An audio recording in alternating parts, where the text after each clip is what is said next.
Hey, what's going on, guys? I'm SkilliamSkillium, and in this video I'll be showing you how I record and edit my videos. So first, I'm going to assume for this video that everyone watching has at least a basic knowledge of editing software and how to edit things, meaning that this won't be a tutorial on how to use the software that I use, but I'll be showing you my process when I'm editing. And I'm not saying that any of my methods are the best way of doing things, but I found that they work well for me.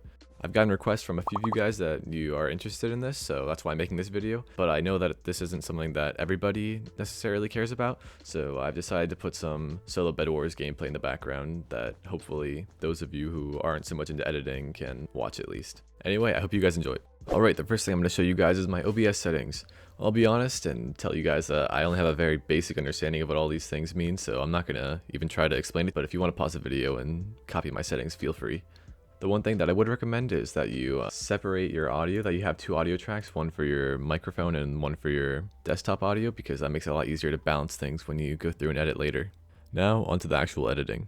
Alright, so the first thing I do once I open DaVinci Resolve and create a new project is I create a bunch of bins. This obviously isn't a necessary step, but I find that it helps me stay organized and makes the editing process a lot quicker. Alright, next, so once I import my recording, I generally generate proxy media for it, which basically creates a smaller copy of your original file so that when you're editing, the playback is much smoother and you can jump around with much less lag. This is especially helpful, I think, for people who don't have super powerful computers. Sometimes it takes a while for this proxy media to generate, but I think that it really speeds up the process and it's worth the time it takes to generate. And here are my proxy media settings. So once that proxy media is done generating, the next thing I usually do is listen through to the recording for a couple minutes and try to balance the audio tracks. Because often my microphone is much louder than my game and Discord sounds, so I usually have to turn those sounds up to make sure that they're around the same level. Alright, next I want to talk about choosing what to keep in the video. So this is by far the most important piece of editing in my opinion. You don't really need to have fancy transitions or background music or subtitles if you're able to do this step very well. A great example of this is Gamerboy80's videos. They don't have any super fancy editing, it's just his own gameplay and commentary, and yet the videos are still super entertaining in my opinion. He does a really good job at cutting out the boring parts, keeping the commentary flowing, and engaging the viewer throughout the video. And it shows. He's built a very successful YouTube channel.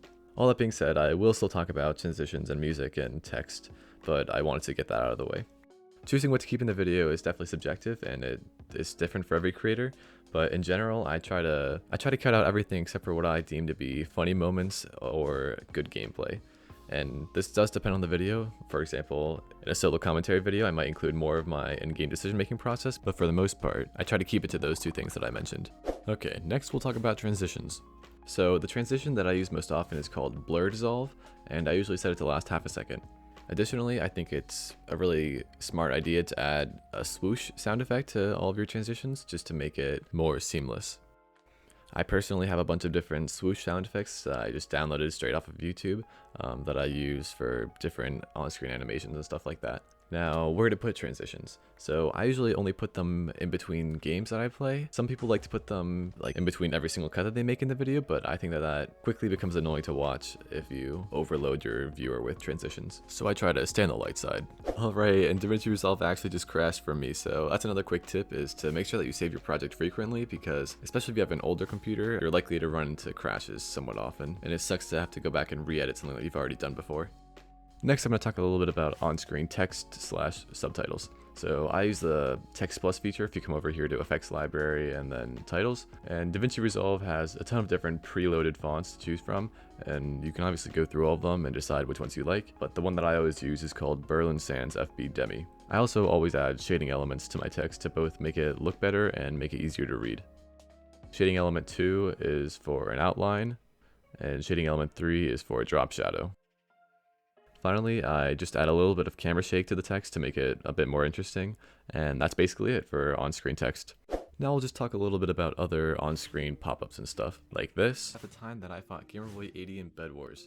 Or like this. His effect was pumpkins, his projectile trail was chickens, and his victory dance was a blaze rod. Alright, so these are all pretty simple to add. Once you have your image in your timeline, you just come over here to Effects Library, and then the transition that I use is called Slide. You just put it right on there at the beginning and at the end, and then add a quick swoosh sound effect to it at the beginning and at the end. I like to line it up right in the middle, and then there you go. It slides on, and then either fades away like this, or if if you prefer, you can change this ending transition type. You can change it from a slide to a push, and then it'll go across the screen. There are tons of different transitions that you can choose from, but those are the ones that I typically use. Alright, and now the last thing I do when I'm editing is add music. I usually wait until I'm done making all of my edits to the video before I add music, because otherwise when you're like trimming things, it can mess with the timing of the music basically. All of the music that I use in my videos comes from the same exact place. It's all from the Stream Beats Lo-Fi playlist, which I always link in the description of my videos if you want to get your music from there too. The only other thing I have to say about music is you have to make sure to turn it down a lot so that it's balanced with all your other audio, because the track volume is generally much louder than the other audio in your video. So like I usually have to turn down the music to around -35 before I think it's at an appropriate level. Alright, and now finally, one last thing in my process is I usually have multiple drafts, right? So the first time I finish editing everything, I'll come over here to the Deliver tab, and then I will change the resolution to 1280 by 720 because it exports much faster, and I never upload my first draft of a video anyway. Instead, I watch through it and see if there's anything else that I want to like take out of the video, or if there are any edits that I want to change slightly. And I think that although it does add a lot of time to the editing process, it makes your final product that much better, which I think is totally worth it.